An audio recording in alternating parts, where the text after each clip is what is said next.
आज हम ललित कलाओं की प्रकृति एवं क्षेत्र, nature and scope of fine arts के बारे में बात करेंगे। प्राचीन भारतीय मान्यताओं में कला के लिए शिल्प और कलाकार के लिए शिल्पी शब्द का अधिक प्रयोग दिखाई देता है। प्राचीन ग्रीक और रोमन भाषा का आर्ट शब्द भी केवल शिल्प के लिए ही प्रयोग किया जाता था।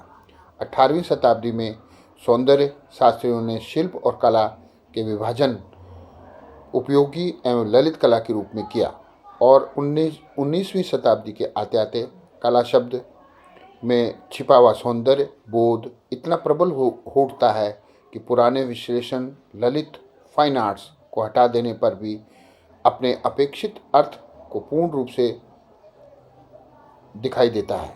सामान्य व्यवहार में ललित कला के लिए केवल मात्र कला शब्द का ही प्रयोग किया जा रहा है।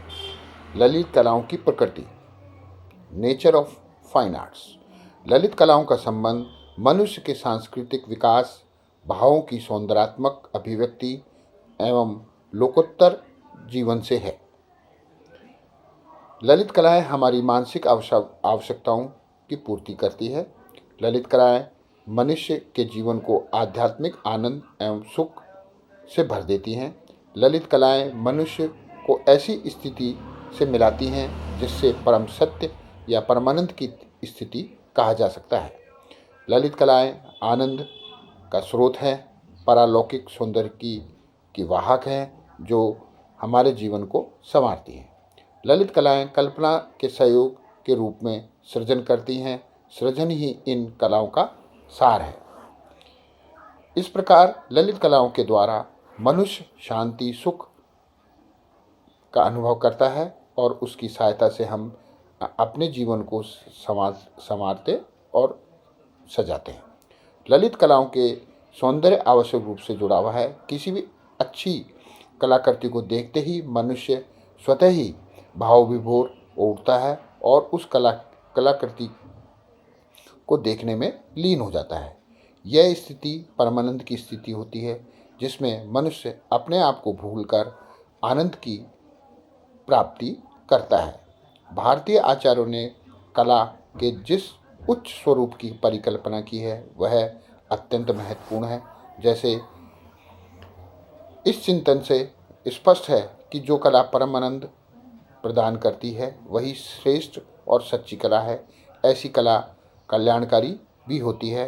कला के रसास्वादन से मनुष्य की चेतना का गुणात्मक विकास होता है। कला मानवता के स्वरूप को ही बदल देती है। वह मनुष्य की नई प्रतिभा गढ़ लेती है। इसलिए शिक्षा में भी कला का स्थान अनिवार्य रूप से मान लिया गया है। बाल्यकाल से ही कला की शिक्षा दी जाती है। अतः कला का मानव जीवन में अत्यंत महत्वपूर्ण स्थान है और मानव जीवन के लिए वह निश्चित रूप से कल्याणकारी है। डॉक्टर विमल कहते हैं कि मेरा यह दृढ़ विश्वास है कि कला ही आधुनिक युग में सांस्कृतिक स्वर्ण युग को ला सकती है और आधुनिक युग के बिगड़े हुए आध्यात्मिक स्वास्थ्य को सुधार सकती है, क्योंकि कला में एक नैसर्गिक मांगलिक शक्ति रहती है। मनोवैज्ञानिक और दार्शनिक प्लेटो ने कहा है कि ललित कलाएं मानव को शिक्षित एवं सुसंस्कृत बनाती है। सुकरात के अनुसार ललित कलाओं को परामर्थ शास्त्र के रूप में देखा जाना चाहिए। यह मानवीय क्रियाओं और विचारों का पोषण करती है, संवर्धन करती है। इससे भावों का संशोधन, चिंतन की गहनता और चरित्र निर्माण होता है। दृढ़ विश्वास, कल्पनाशीलता का विकास होता है। इस प्रकार ललित कलाएं मानव को परिपूर्ण करती है। अब हम ललित कलाओं का जो क्षेत्र है, उसका जो विस्तार है, उसके बारे में बात करते हैं। Scope of fine art. Number 1, समस्त ललित कलाओं को सौंदर्य एवं कल्पना के तत्व समान रूप से प्रभावित करते हैं। नंबर 2, ललित कलाओं में रुचि का विशेष महत्व है। नंबर 3, कला रूप का सृजन करती है और अरूप को रूप प्रदान करती है। अतः रूप निर्माण के सभी तत्व ललित कलाओं को समान रूप से प्रभावित करते हैं। विशुद्ध कला सृजन का रूपांतरण आज के युग की आवश्यकता है। कला के लिए का नारा आज इतने मायने नहीं रखता है। ललित कलाओं ने भी व्यावसायिक गुणों को अपनाना प्रारंभ कर दिया है।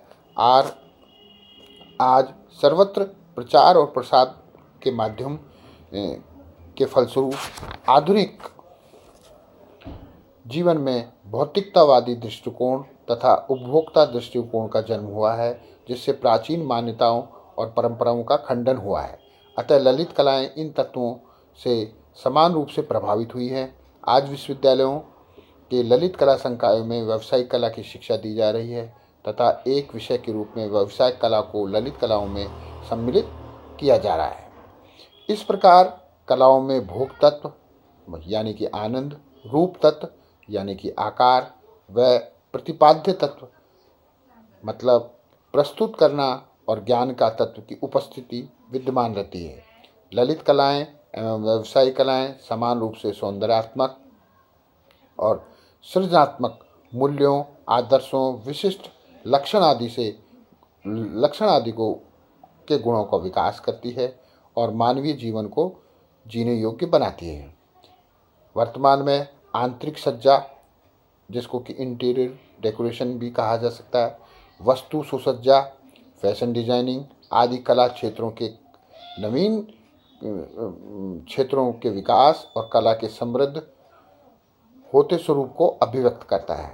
आज विभिन्न व्यावसायिक संगठनों से प्रशिक्षित कलाकारों द्वारा सृजनधर्मी एवं कलात्मक सौंदर्य व्यक्त करने वाले प्रारूप दृष्टिकोण हो रहे हैं। आज ललित कलाओं ने नवीन कलात्मक स्वरूप ग्रहण कर लिया है।